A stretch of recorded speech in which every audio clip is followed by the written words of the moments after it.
Hi, both. Thanks for joining us today on our Business Gurus channel, where we will be discussing key business topics to help students grasp the most important elements of their course in preparation for their exams and future career.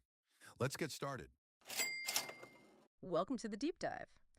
Today we're jumping into some really interesting source material one of you sent over. Yeah, it was great. It really zeroes in on a concept that's, well, pretty fundamental, often right there in a business plan. Right. So our mission for this deep dive is just to unpack this source, see how it explains this core idea, which it calls the marketing mix, and, why it's important. Exactly. And this material lays out very clearly, actually. It highlights this marketing mix thing as having four key parts, essential building blocks for strategy. Okay. You've probably heard of the four Ps in business. Uh, That's basically the framework the source is talking about Or here. four Ps. Okay, Yeah. familiar ground. Let's dig into what this source specifically says about each P. It kicks off with price. Yes, price. And the source definition is pretty direct, how they plan to price their products or services. Simple enough on the surface. Well, yes. But the source implies there's a lot packed in there. Price isn't just, a tag. It's about communicating value, positioning yourself against others, how you actually make money, deciding how you price. That impacts basically everything else the source talks about. Right. Okay, it's that core value exchange. Yeah. Got it. So the next P the source looks at is product. Product. And according to this source, product is defined as the products or services that the business will sell. The actual what? Exactly. What are you offering? What does it do? What problem does it solve for the customer?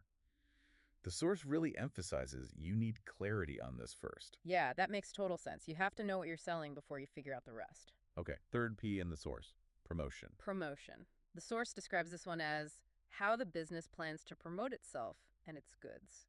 So like getting the word out. Precisely. It covers, the whole communication spectrum. Advertising, maybe PR, sales efforts, digital stuff. All that noise. Yeah. The source points to promotion as how you explain the product's value and, get people interested.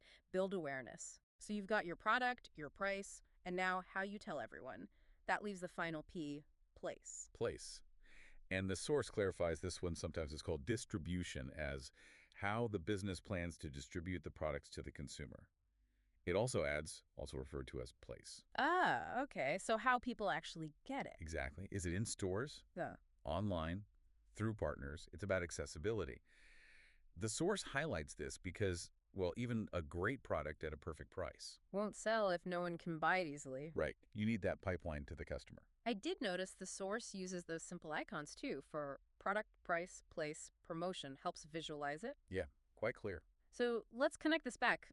Thinking about this structure, these four Ps, what does this mean for you, the listener, if you're starting a business or even just looking at one? Well, this framework, at least as this source presents it, it's useful because it's like a checklist, a structure. Instead of just ideas floating around.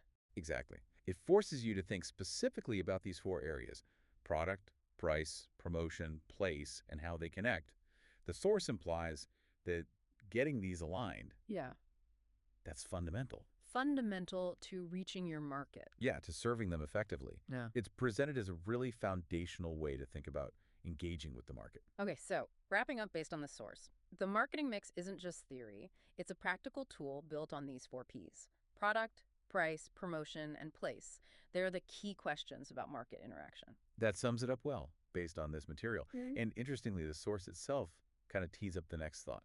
Oh. Yeah, and it's up next section. It leaves you with this question. How exactly does using structured planning like this, defining these elements in a business plan, actually help a company succeed in the long run? That's a good takeaway question. Something for you to definitely chew on after listening. How does the plan translate to success? Good stuff. Thanks to both of you for joining us today. You've been listening to the Business Gurus. Let's now hand it over to you. What further questions do you have based on what we've discussed so far? Leave a comment and we'll get back to you right away. If you haven't already, hit that follow for more business tips.